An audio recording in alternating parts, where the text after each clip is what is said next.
Who's actually getting value out of the Aputure Storm ADC Portable 3-Light Kit? Who can safely walk away? And does the price make sense for a typical creator who just wants reliable light without a studio full budget? If you've ever set up a small interview on a coffee shop table and found yourself juggling a single LED, a cheap softbox, and a pile of adapters that never quite fit, you know the hesitation that comes with buying a complete lighting solution. Link is in the description if you want to check the product details on Amazon. I started this review because I've watched a lot of creators stumble over the same 3 pain points: inconsistent color temperature when you move lights around, the nightmare of trying to mount a light on a cramped ceiling or a bike rack, and the constant worry that the gear you buy today will be too bulky to carry to the next gig. The Storm ADC promises to solve all 3, but does it really deliver in everyday scenarios like a YouTuber's one-man shoot, a wedding photographer's quick venue walkthrough, or a freelance videographer's on-location interview?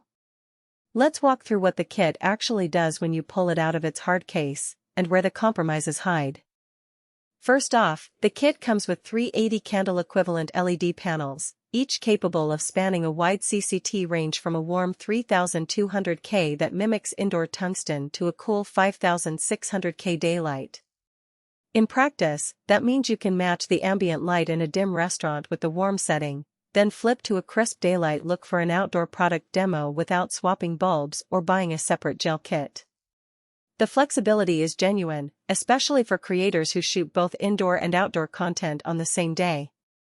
I tested this by setting up a quick interview in my living room, switching the first light to 3400K to blend with my lamp, then moving the second panel to the balcony and cranking it up to 5600K for a clean, natural look.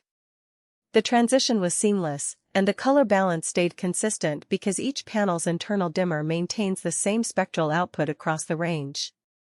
Portability is the next headline claim. The Storm ADC's housing is built into a compact, hard-shell case that fits neatly into a standard camera bag.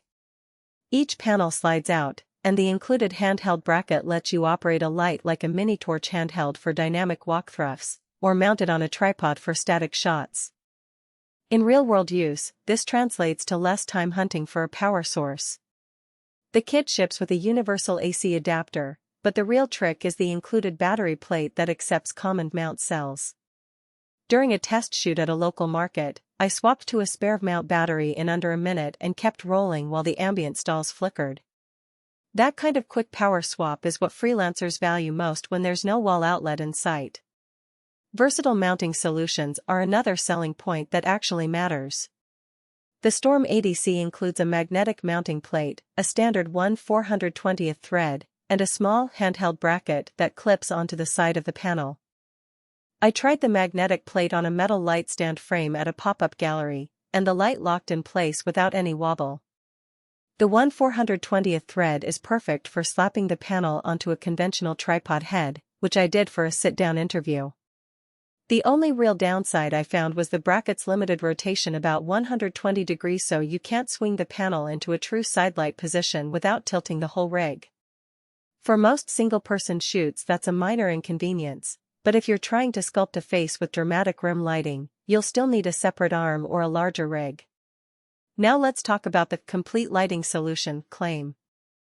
The kit includes a diffusion filter for each panel, a barn door set, and a softbox that folds down to a 15-inch square.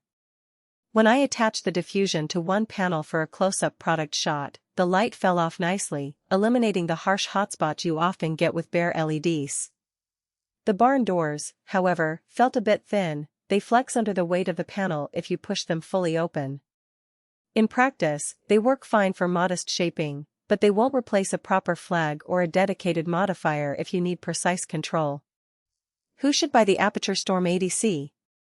If you're a solo creator who moves between indoor interviews, outdoor product demos, and occasional event coverage, the kit's blend of color flexibility, battery power, and all-in-one mounting accessories means you'll spend less time renting or borrowing gear. It also suits small production teams that need to split the 3 lights among a couple of camera operators without buying separate units for each. The price point sits higher than a generic LED panel, but you're paying for the integrated accessories and the reliability Aputure has built into its firmware: smooth dimming, consistent color, and a robust case that protects the lights during travel. Who should skip it? If you already own a full lighting rig with separate softboxes, barn doors, and dedicated battery packs, the Storm ADC may feel redundant.